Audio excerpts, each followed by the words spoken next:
Hola, ¿cómo están? Bienvenidos a este nuevo ciclo Voces que Suman, una iniciativa de La Voz del Interior que se replica en los Andes y en todas las plataformas de Vía País. También podés seguirnos en nuestras redes de Facebook y YouTube. Como te contábamos en anteriores programas, la idea es repensar el entorno en el que estamos insertos, un contexto con muchísimos movimientos, con muchísimos cambios hasta imperceptibles, te diría. Ya pensamos y repensamos el turismo, vimos cómo se está adaptando el sector del empleo. Hoy nos toca repensar la salud.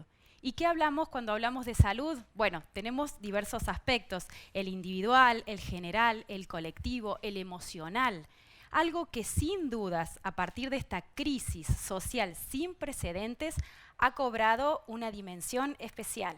Mi nombre es Natalia Lazzarini y me toca moderar este panel de especialistas altísimamente calificados y déjame que te presente una pequeña bio para que puedas conocer quiénes son las personas que nos van a estar acompañando.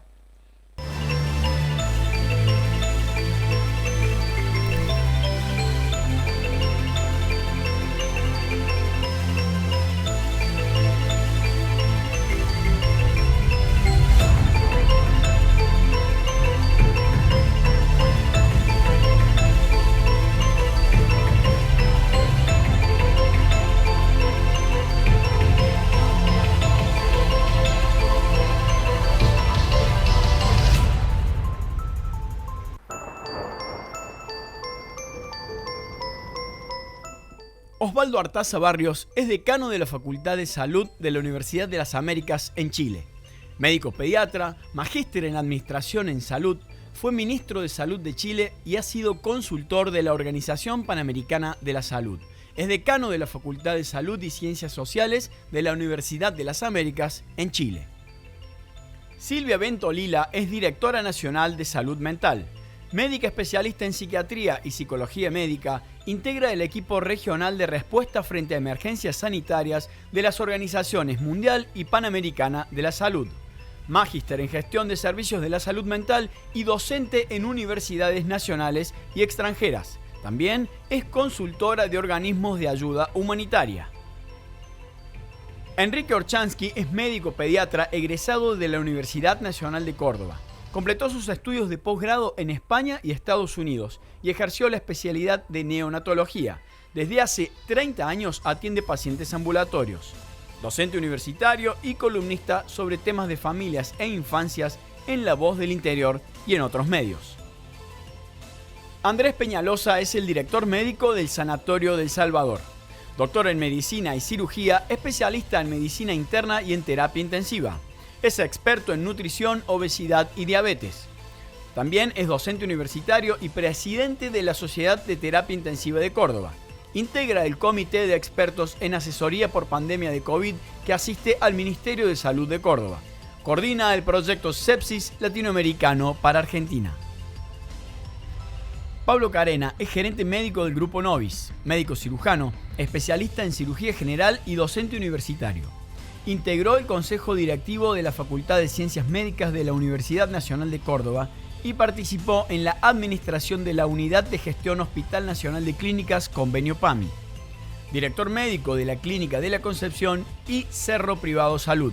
Estuvo además en el Comité de Crisis COVID-19 del Hospital Nacional de Clínicas. Bueno, ahora como te comentábamos y como sabías por los anteriores bloques, este es un panel híbrido de alguna manera porque tenemos especialistas que nos acompañan vía remota y tenemos también personas que también están en nuestro estudio de La Voz del Interior. Voy a saludar primero a quienes nos acompañan desde afuera. Silvia, ¿cómo estás? Ventolila, psiquiatra, gracias por acompañarnos, gracias por estar acá, Silvia. Hola, buenos días a todos, a todas. Una alegría compartir este espacio con ustedes. Y directo desde Chile saludamos a Osvaldo Artaza Barrios. ¿Cómo estás, Osvaldo? Gracias por estar acá. Un abrazo grande para ustedes. Muy buen día. Muchísimas gracias por estar, a quienes nos acompañan desde afuera, y ahora presento a nuestros invitados de lujo que nos acompañan en nuestro estudio. Bueno, Enrique, sos amigo de la casa, columnista de La Voz del Interior. Muchísimas gracias por estar acá. Al contrario, agradecido soy yo. Andrés Peñalosa, intensivista, que tuvo muchísima trayectoria en la pandemia. Gracias también por acompañarnos. Buen día, gracias a ustedes. Y Pablo Carena, también director del Grupo Novis. Muchísimas gracias, Pablo, por estar acá. Gracias por la invitación. Bueno, y la mecánica es que vayamos hablando sobre diferentes ejes, siempre teniendo en cuenta cómo ha impactado la pandemia en la salud, en una salud que la vamos a abordar en sus distintas dimensiones. Primero vamos a comenzar por el plano individual, por lo que es la salud emocional. Muchos de nosotros hemos tenido que adquirir hábitos nuevos y después otros hábitos diferentes, y ahora todavía estamos como tratando de ver a dónde estamos parados en esta pandemia que todavía no terminó. Silvia, me gustaría empezar por vos para preguntarte, ¿por qué estamos todos tan cansados? Bueno, eso que vos decías de tener que incorporar hábitos, a ver, pensemos lo siguiente, estamos en un proceso de adaptación continua y eso requiere, vamos a explicarlo en términos como para que cada uno y cada una que estamos conectados podamos aplicar cosas a nuestra cotidianidad. Frente a situaciones de alto nivel de incertidumbre, se activa la respuesta neurofisiológica del estrés, que es una respuesta normal. En la pandemia, y como en otras situaciones, pero en la pandemia, esta respuesta quedó activada sostenidamente en el tiempo. De hecho todavía está activada, porque si bien estamos en una fase un poco más tranquila, una fase donde podríamos decir que en el hemisferio sur, particularmente hablando de la Argentina, tenemos como cierta quietud respecto al número de casos y de pacientes, digamos, internados. Estamos mirando inquietos qué es lo que está pasando en el hemisferio norte, qué es lo que está pasando en Europa, y no podemos olvidarnos de que en marzo del año pasado también mirábamos lo que estábamos pasando y decíamos, ¿cómo nos vamos a preparar para lo que viene? Entonces, todo esto en términos individuales, en términos familiares, en términos sociales, porque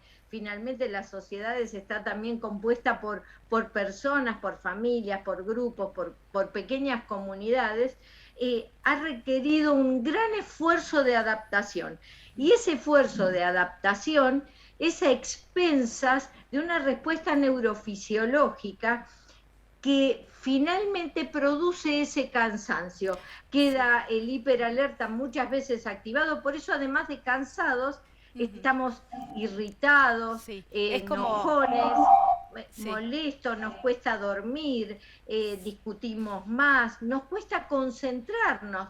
Viste que tenemos la atención involuntaria alta, estamos como en hiperalerta, nos sobresaltamos, todo nos molesta más, pero la atención voluntaria más baja, entonces nos cuesta concentrarnos, y lo que nos llevaría media hora, una hora de trabajo, normalmente en condiciones de tanto agotamiento, nos puede llevar 3 horas, 4 horas. Claro, o sea, un poco más extra. Exacto. Y es como la emoción que predomina en Argentina, Honolulu, China, en todos lados. Ahora, cuando vos hablabas del pandémico. Exacto, del contexto familiar, no puedo evitar en pensar en los niños. Y Enrique, te quería preguntar cómo ha sido, ¿qué crees, el impacto de los chicos cuando tuvieron que estar en cuarentena? ¿Ha sido un impacto diferente en los más pequeñitos con los que están escolarizados? ¿Cómo lo ves? Y es difícil hablar de los chicos en general, porque vivimos en una sociedad muy fragmentada, y hay chicos y chicos, hay chicas y chicas.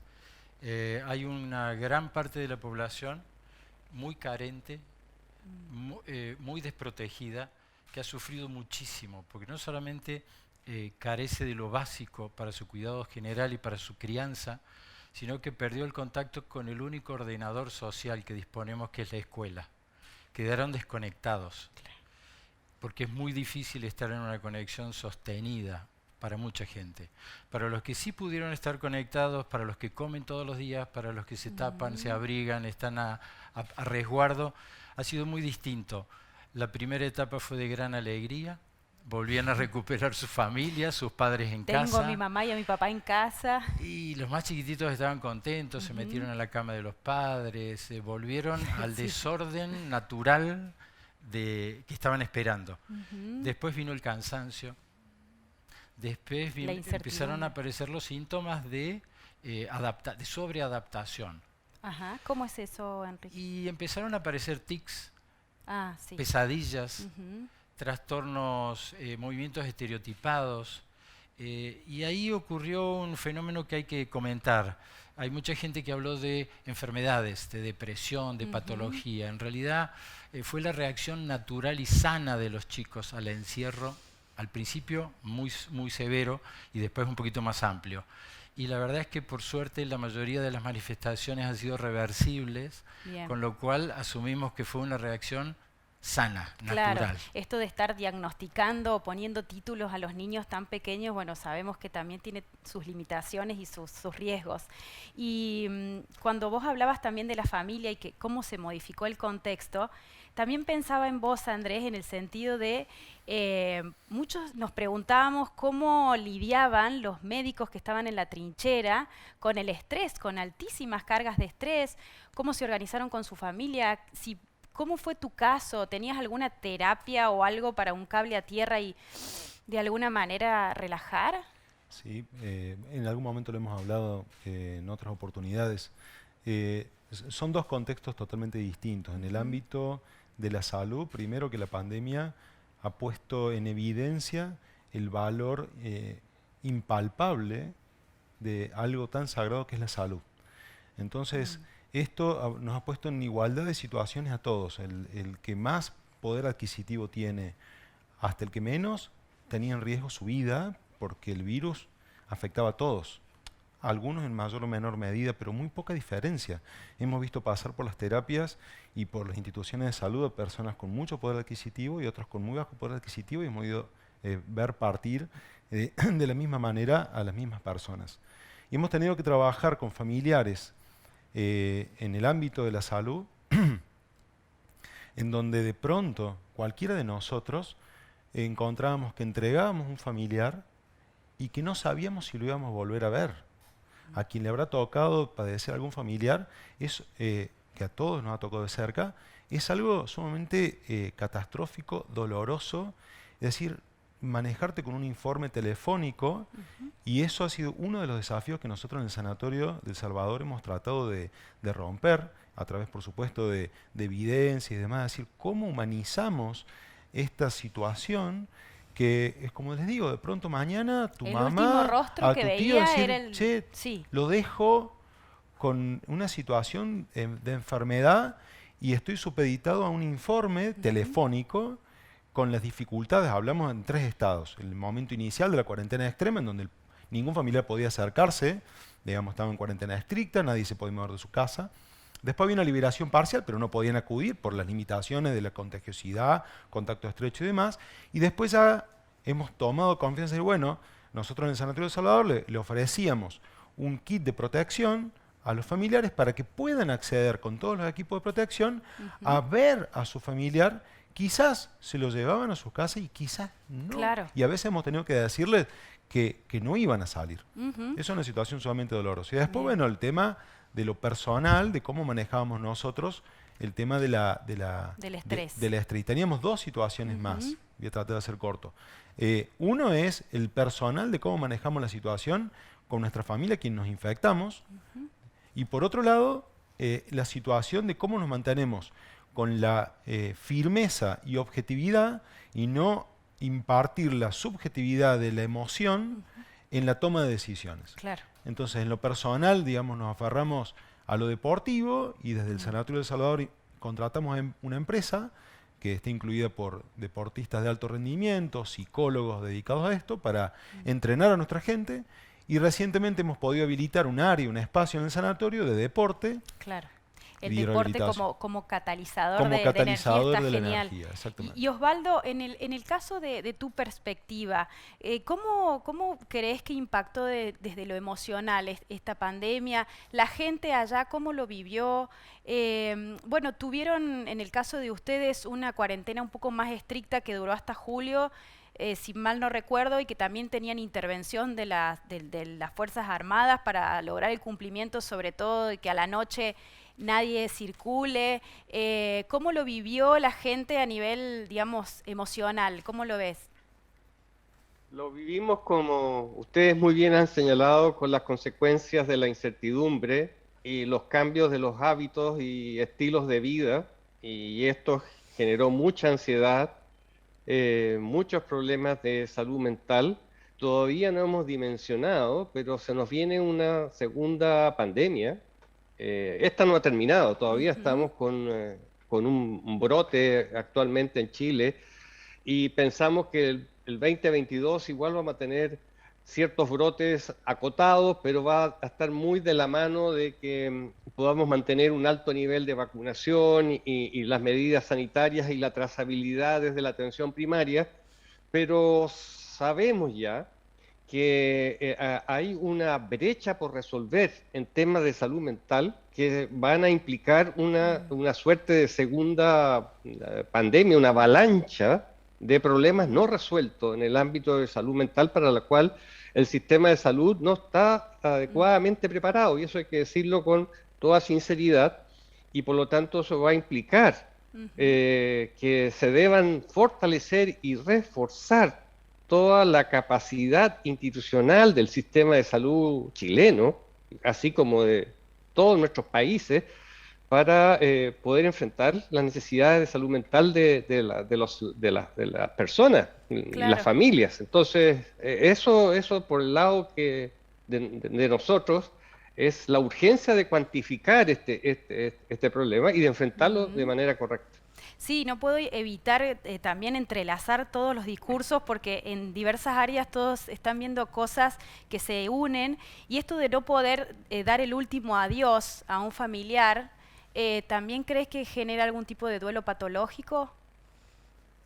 No es solamente, digamos, como que en España, en Europa también se dio mucho.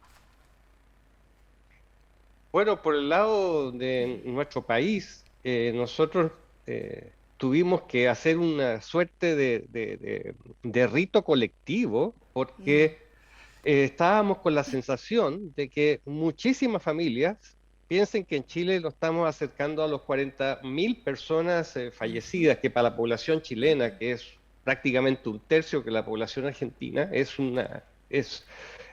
prácticamente una ciudad que desaparece, ¿ah? Y ustedes lo están diciendo muy bien, el contexto con que se despidió a esos seres queridos fue muy Ujú, ujú. limitado, el duelo no se pudo hacer de buena forma, y eso está dejando heridas en mucha gente. Les quiero contar de que varias universidades nos unimos para que se realizara hace unos meses atrás un rito muy hermoso en que junto con todas las radios de Chile se fueron diciendo los testimonios de los familiares en pequeños audios que se fueron transmitiendo por cadena de radios un día completo, un día domingo completo, y a las 9 de la noche ese día, después de haber escuchado esos testimonios, salimos con una vela, miles y miles de Ujú. chilenos a hacer un rito de Claro, despedida, un rito y que fue, yo creo que fue un momento de unión muy potente, claro. y yo creo que vamos a requerir mucho más de esos Ujú. ritos, y Sí, vamos a sí. requerir de una gran capacidad de contener Ujú. y de acoger todo ese dolor todavía no procesado. Claro, porque el ser humano de alguna manera es como que necesita cerrar ciclos. Y Pablo, voy con vos porque hace un ratito fuera de micrófono hablábamos de esto de que los pacientes de alguna manera acataban las decisiones de los médicos sin dudar o del equipo de salud sin dudar, no sé si un poco por miedo o por desconfianza, pero algo que antes a lo mejor cuestionaban un poco más o chequeaban o se miraban por internet. ¿Cómo lo Sí. viviste vos a eso? Yo creo que una de las cosas positivas que voy a tratar de ser más positivo. Bien, me gusta eso. Voy a tratar de usar nuestro mecanismo neurológico que estimula que el ser humano sea positivo. Estamos donde estamos por la positividad que hemos tenido ante lo que hemos tenido que afrontar. Yo creo que lo que se ha valorado la palabra en estos 2 años, lo que la palabra bien utilizada ha servido, ha aportado, ha vencido, ha traspasado barreras, poder hablar con sinceridad y que la gente entienda de que del otro lado hay una persona que está tratando de explicar una realidad que no oculta nada, es lo más importante que yo veo de esta pandemia. Lo que se ha podido hacer fuerte entre la comunicación de un profesional con un paciente o con un familiar, que uno haya sido sincero desde el principio y que el otro haya entendido la sinceridad como la única comunicación que tenemos, y espero que no se pierda, que podamos seguir trabajando con el valor de la palabra. Bien. Yo le tengo mucha confianza a cómo salimos de esta pandemia. Tengo mucha confianza en los que participamos del equipo de salud, y no hablo del equipo de salud solo de médicos. O sea, yo hablo del equipo de salud como un equipo interdisciplinario, en donde está todo. O sea, lamentablemente los médicos han tenido que hacer un esfuerzo terrible, los enfermeros un esfuerzo terrible, las instituciones un esfuerzo terrible y el Estado. Claro. Sí.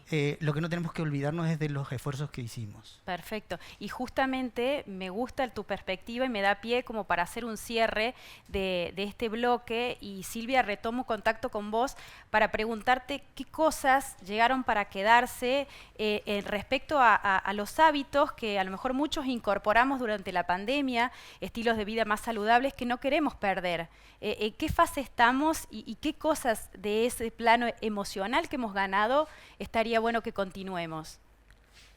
Quizá, mira, son varias las cosas, ¿no? O sea, sintetizar en una respuesta breve es complejo, pero me parece, retomando el hilo de lo que venimos hablando, que algo que tendríamos que recuperar y quedarnos con eso es el valor de que nuestras conductas y nuestras acciones también pueden cambiar el resultado.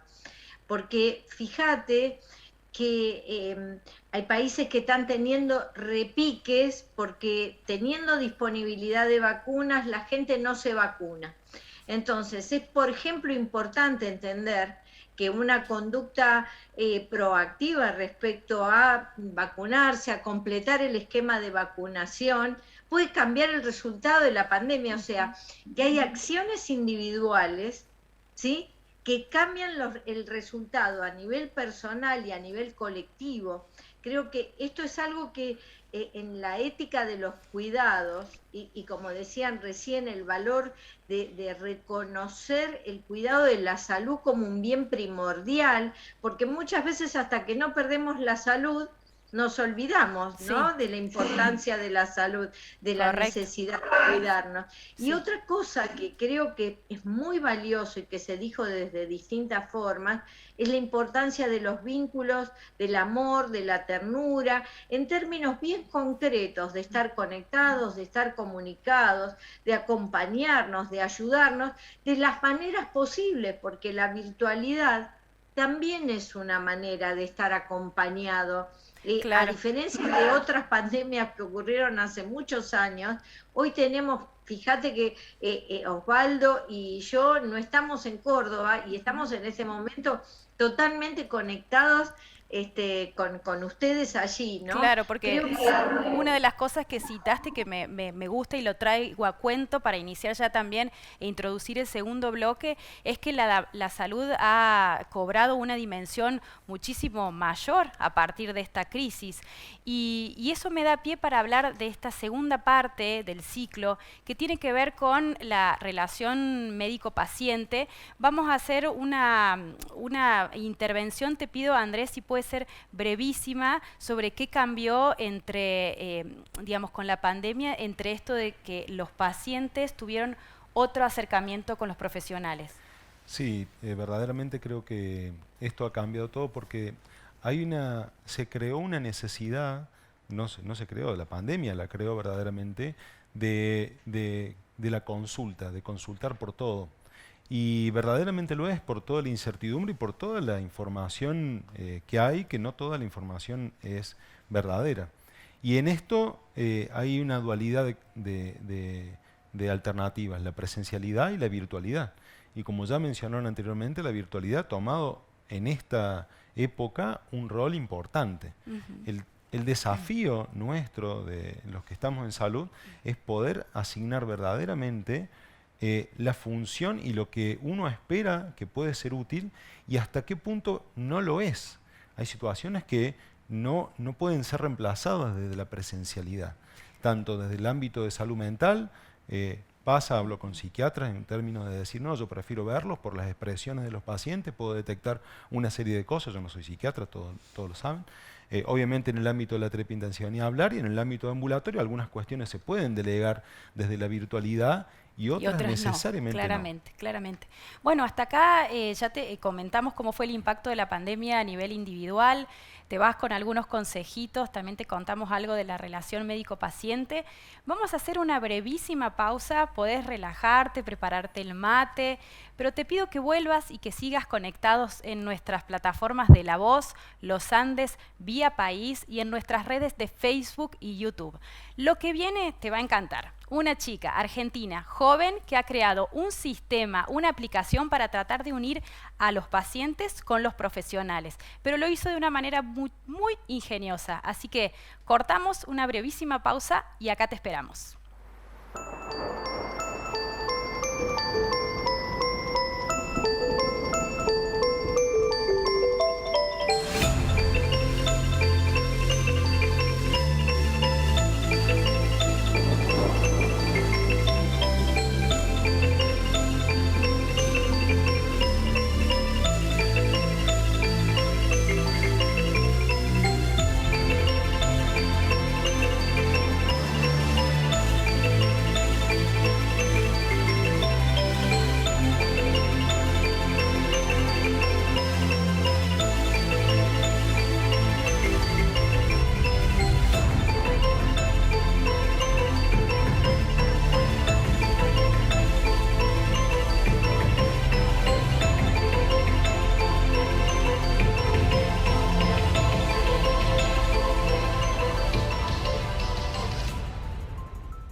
Gracias por estar acá, por acompañarnos y bueno, nos metemos de lleno en el tercer y último bloque de este ciclo y tiene que ver, vamos a conversar un poquito sobre cómo impactó la pandemia en el sistema de salud, pero general, más macro.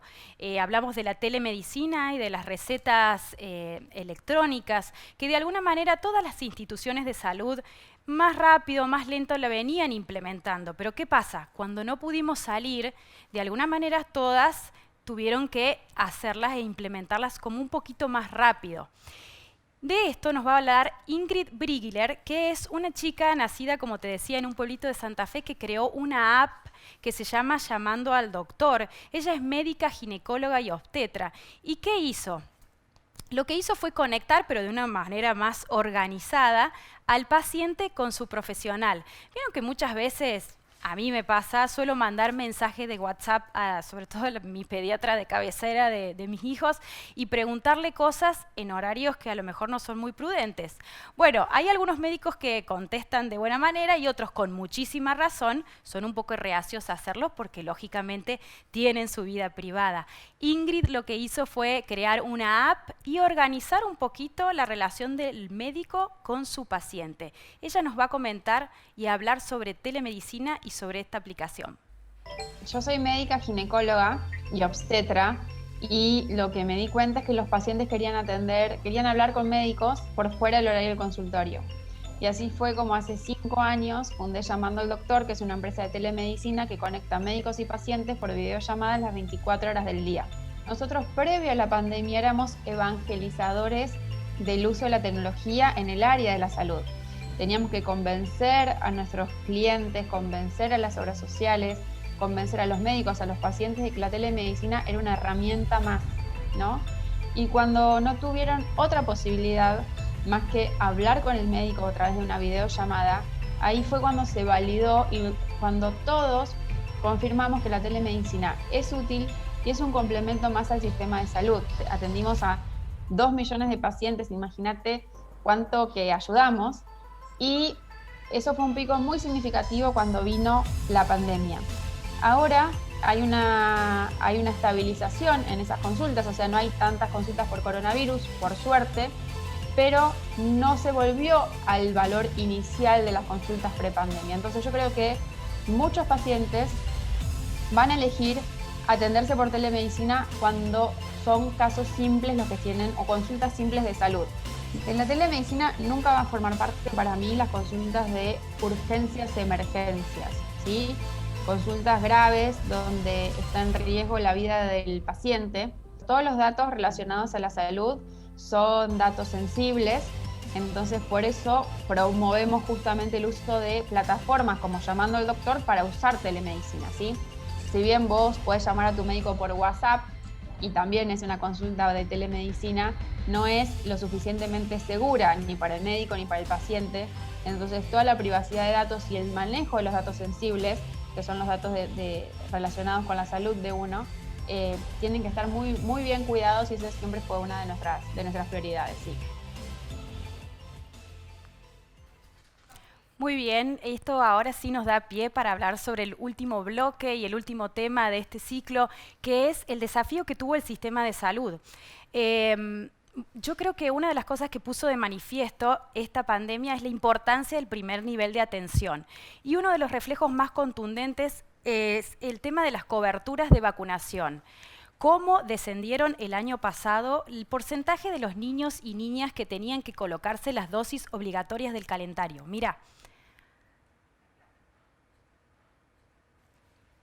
Bueno, fíjate, esta primera placa lo que te está demostrando es cuántas personas, cuántos niños de 0 a 12 meses se colocaron las principales vacunas del calendario, BCG, hepatitis B, pentavalente, antipolio, por decir algunos ejemplos. El 95%, entre el 90 y el 95%, tiene que ser el estándar como para que la vacuna o la campaña funcione bien y esa enfermedad logre ser controlada. Apenas el 75% de los niños de 0 a 12 meses del país recibieron, en el mejor de los casos, el 75%, estas dosis del calendario obligatorio. Vamos a la siguiente placa. De 12 a 24 meses, los chicos de entre 1 y 2 años también tienen una lista de vacunas que aplicarse, los padres, madres, tutores. Necesitan aplicar la triple viral, hepatitis A, refuerzo de Prevenar, para poner algunos ejemplos. De nuevo, mientras el 90 al 95% es la marca estándar para que la campaña funcione y la enfermedad logre ser controlada, sin embargo, apenas el 72% de los niños de 12 a 24 meses se colocó la mayoría de estas vacunas. O sea, estuvimos de nuevo debajo de la marca. Y en el ingreso escolar, que históricamente siempre las coberturas aumentan, ¿por qué? Porque cuando uno arranca la escuela le piden al niño y a la niña el carné para ingresar a la escuela. Fíjense qué bajitos que estuvimos también, apenas el 72% en el mejor de los casos. Y esto sí verdaderamente es preocupante porque en embarazadas el año pasado en el país poquito más del 60% de las mujeres recibieron la triple bacteriana acelular. Las personas gestantes, muy poquitas recibieron esta vacuna que es muy importante, entre otras cosas, para prevenir la tos convulsa. Bueno, estamos aquí entonces para hablar sobre los desafíos y ya con esto es el último bloque de los desafíos que ha tenido la pandemia en el sistema más estructural.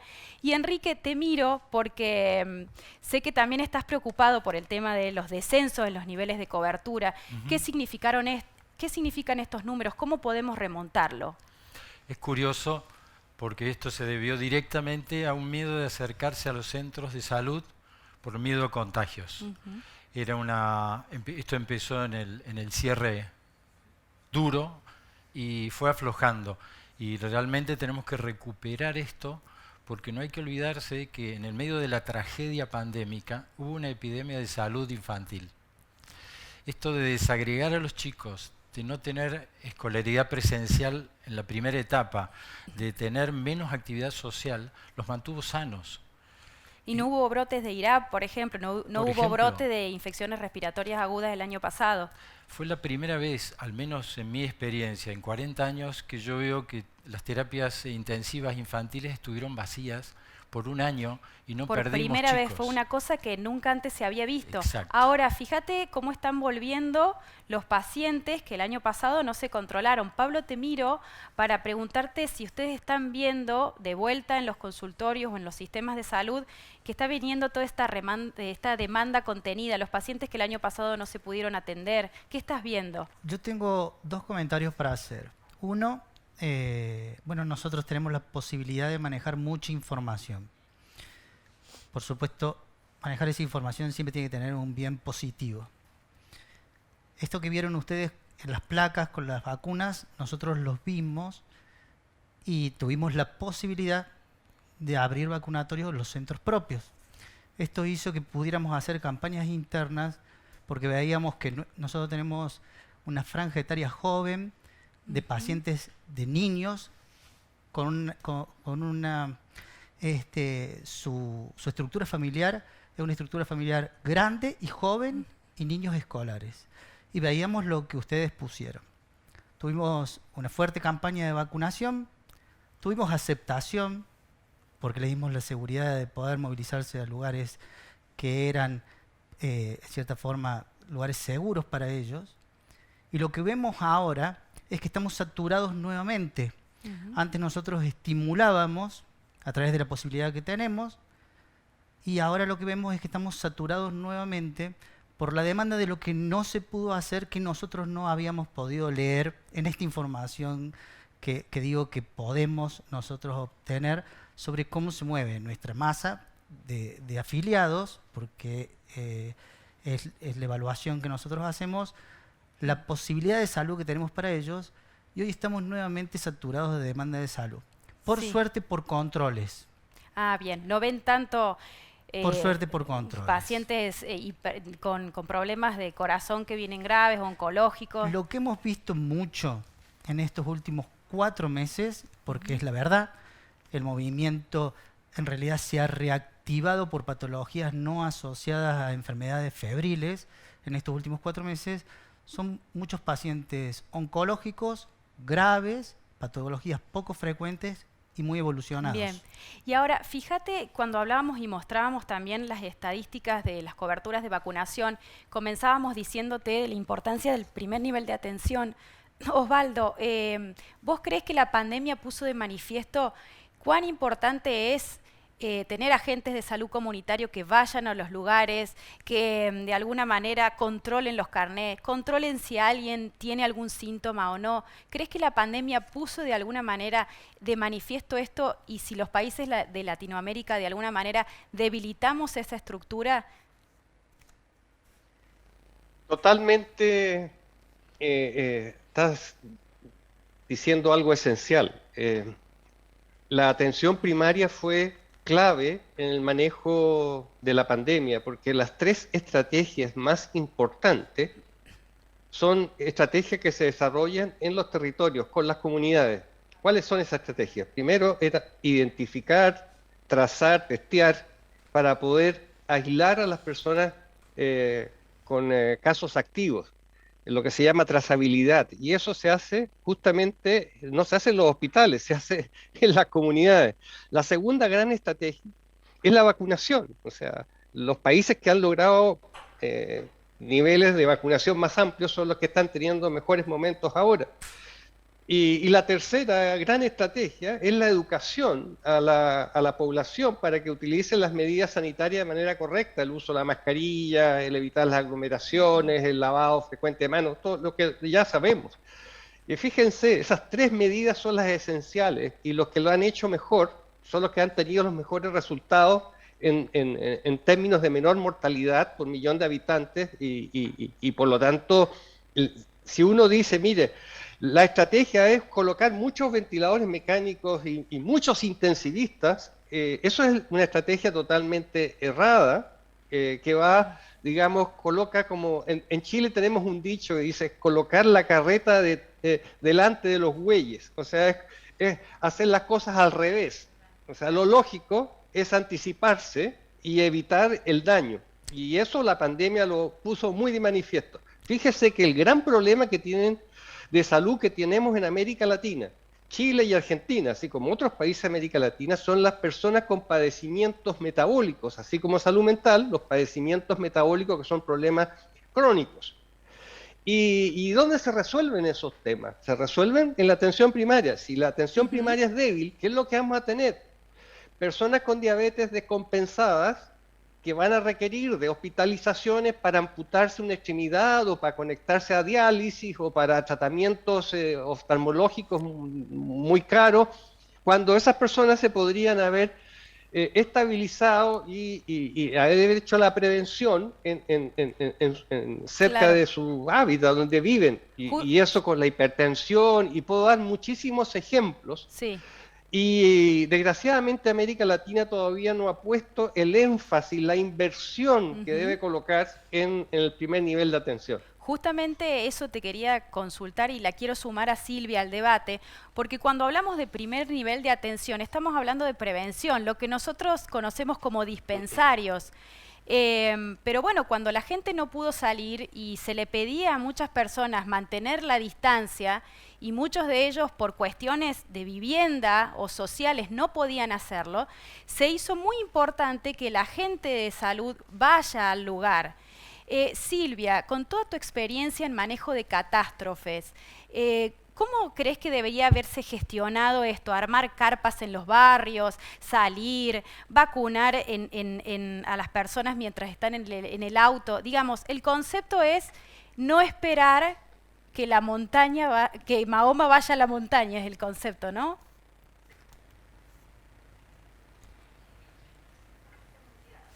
¿Podés desmutearte, por favor, Silvia, que no te escuchamos?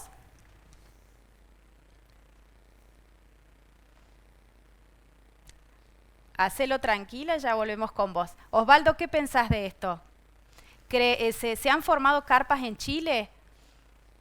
Pues sí, aquí en Chile ha habido, toda la vacunación se hizo a nivel muy cercano al lugar donde viven las personas, y se facilitó. Chile ha logrado prácticamente el 90% de su población objetivo ya está vacunada con 2 dosis, incluso, y los mayores de 55 ya tenemos la tercera dosis, un refuerzo. Y eso se hizo porque Chile tiene una atención primaria bastante bien desarrollada, lo que no quiere decir de que estemos aún satisfechos. Tenemos que aún fortalecer aún más nuestro primer nivel de atención. Eso fue el gran aprendizaje de esta pandemia. Perfecto. Y en el área de salud mental también, la salud mental no está en los hospitales, la salud mental tiene que estar donde viven las personas. Sí. Es lo que siempre remarca Silvia. Y te decía, vos sabés que no me di cuenta que tenía desconectada la batería de la computadora, por eso Acá estamos, no lograba desmutear. Te vemos, quédate tranquila que ya te vemos. Ya estás Sí, acá. lo que les decía es que es fundamental lo que se está trabajando en este bloque, porque para tener una accesibilidad a la salud, para tener una salud equitativa, la salud tiene que ir donde está la población, incluida la dimensión de la salud mental, como decía Osvaldo. Y hay un concepto que se llama outreach, ¿sí? Que es la búsqueda activa de las personas que han estado afectadas o que están afectadas en el impacto de la salud mental en las situaciones críticas, también como un concepto preventivo, ¿no? Porque al principio hablamos de las reacciones que podemos tratar de evitar que se transformen en síntomas y en patología. Estamos todavía en tiempo de prevención en la pandemia, en términos generales, pero también en términos de salud mental, y la atención primaria de la salud es una estrategia privilegiada para lograrlo, y además es costo efectivo, mucho más eficaz, porque es más barata, como decía Osvaldo antes respecto de... no hace falta gran aparatología para hacer atención primaria de la salud, y es sumamente importante en la prevención. Bien, gracias Silvia. Y Andrés, bueno, en el caso tuyo ya estás como intensivista, llegando, es como si fuera el último eslabón del paciente que llega, ¿sí? ¿Qué de las familias? ¿Qué viste de las familias en la etapa cruda de COVID, por ejemplo? ¿En qué aspecto me estás preguntando? ¿Cómo era el contexto de las familias? Si ves que eran personas que tenían que seguir trabajando por algún motivo, ¿viste alguna diferencia entre el primero y el segundo, la segunda ola, que quizás la segunda tuvo más personas jóvenes? ¿Qué pasaba con esos contextos familiares donde a lo mejor la cabeza del hogar tenía que estar internado? Sí, hay distintas, son muchas situaciones que hemos logrado ver, lamentablemente no muy felices. Una de las que vas a mencionar, muchos de los pacientes que hemos atendido eran sustento de la familia y la recuperación no ha sido completa. Todos conocemos el síndrome post-COVID, que se ha descrito hace bastante poco, y como parte de tal, no se ha recuperado totalmente la integridad de las funciones luego de la recuperación, principalmente de aquellos que han estado en terapia intensiva, principalmente, y a otros grupos de los que no han estado en terapia intensiva también han padecido lo mismo. En el contexto familiar esto genera obviamente una repercusión en el orden de distintos aspectos. Uno de ellos es que este paciente que se recuperó ahora ya no es solamente que no es el sustento de la familia, sino que encima requiere atención. Y por otro lado, digamos, el entorno del temor del resto, de lo que le pueda pasar o lo que podría haber pasado luego de una infección. Eso en el contexto. Y como ya se mencionó anteriormente, como le dijo la doctora Bentonila, el término del estrés que ocasiona el entorno familiar, de saber si el familiar va a vivir o no va a vivir y qué es lo que va a pasar con uno, inclusive si está afectado o no. Las dos olas tuvieron dos comportamientos totalmente distintos. La primera ola fue, en términos de afectación y de estrés, mucho mayor, porque no contábamos casi con elementos terapéuticos. De hecho, cuando nos infectamos, y por ejemplo en primera persona, yo estaba un día muy bien, cuando recibí el informe, me fui a mi casa, dije, bueno, vamos a hacer reposo, y al otro día me faltó el aire y tenía neumonía. Entonces lo pasé en mi casa con incertidumbre de no estar vacunado, no había soroaquino, no había nada. Era la buena de Dios de que no porque en el Sanatorio del Salvador no tuviéramos ni el ministerio no pusiera, sino que no había evidencia de qué hacer con nosotros mismos. Era todo experimental, y cuando decían que la ivermectina servía, los 2 días se leía que no. Cuando la hidroxicloroquina servía, los 2 días decían que no. Y había mucha presión también sobre ustedes para... Y por otro lado, la presión de los familiares de que ponele, por favor, hidroxicloroquina, ponele. Decíamos, nosotros en el Sanatorio de Salvador elaboramos protocolos que son los mismos que hemos presentado en el Ministerio y nos hemos respaldado con esto, y muchos familiares han venido, no, yo consigo tal cosa, yo consigo tal otra, quiero que le hagan esto, quiero que le hagan aquello, porque hoy la medicina no es lo mismo, los pacientes no son los mismos. Ya leen, instruyen, el material está disponible, la globalización ha permitido esto también. No solamente la telemedicina y el alcance, sino que ya la gente, los pacientes, vienen con cierto grado de introducción. ¿Y por qué no me pone hidroxicloroquina? Claro. ¿Y por qué no me dan ivermectina? Y yo tengo que ya explicarle en un nivel distinto. Entonces, y yendo a esto, la medicina en términos científicos no es una ciencia exacta. 2 más 2 1 es 4 y nosotros aprendemos hoy en la modernidad, nos tenemos que fundamentar en medicina basada en la evidencia. Y es una... la ciencia en nuestro ámbito de la salud es una evolución. Sí, Hoy sirve la ivermectina, mañana aparecen trabajos más grandes donde dicen no, mayormente este es el resultado. Coincido que una de las cosas que nos dejó la pandemia es que se puede, el desarrollo de la ciencia iba casi en paralelo con el de la información y que de repente se activó todo un mecanismo para que tuviéramos vacuna y que se investigara, se identificara el genoma. Claramente. Y bueno, la verdad que ya nos vamos acercando al cierre y estoy haciendo como un balance y pensando que habíamos empezado con ciertas hipótesis y la verdad que me voy con muchísimo más. Y también pensando en que hay cosas que, como dijimos a un comienzo, llegaron para quedarse. Hablamos del plano emocional. Enrique, por ejemplo, decíamos que la familia per se, delegó muchísimo en la escuela el tema de la organización. ¿Qué crees en la dinámica familiar? Todas las cosas, los aprendizajes que hemos tenido en torno a la familia, ¿qué cosas nos van a quedar después que salgamos de este torbellino? Sí, es un gran anhelo que quede el reconocimiento de la escuela como el gran ordenador social, que quede en coincidencia con lo que decía Osvaldo y Silvia, que la prevención y la oportunidad es todo, y yo puedo celebrar de que los chicos, yo hablo desde la pediatría, pero los chicos en sí, los pandémicos, como les llamamos ahora, a los que tienen menos de 5 años, que han nacido y se han criado y se están criando en esta circunstancia, aprendieron... Así le llaman. Los pandemials. Sí, los pandemials. Un nuevo genial. paradigma, Sí. que es ser protagonista de su propia salud. Sí. Creo que es hora de dejar y abandonar el sistema paternalista de que los médicos, que los profesionales de la salud se tienen que hacer cargo de la salud. Tenemos que abandonar el lema de ante la duda consulte a su médico. No, ante la duda tenga sentido común. Ante la duda acuda al vecino, sea solidario, acuda a su región porque ahí va a encontrar respuestas. Y a su instinto Creo también. que las nuevas generaciones van a ser protagonistas. Creo que eso es la ganancia más importante que ha dejado esta tragedia. Genial. Y Pablo, en el sentido de lo que nos dejó la pandemia y las cosas que llegaron para quedarse, la telemedicina decías en algunas situaciones sí y en otras no. ¿Qué cosas crees que van a quedar? Nosotros tuvimos una adaptación rapidísima a lo que fue todo lo relacionado a lo informático, a la telemedicina, a lo que es digital. Teníamos que dar una respuesta a mucha gente. Generamos vínculos muy estrechos que creo que van a perdurar y han hecho que nuestra empresa sea una hoy y otra después de la pandemia. Quiero dejarlo muy en claro a esto.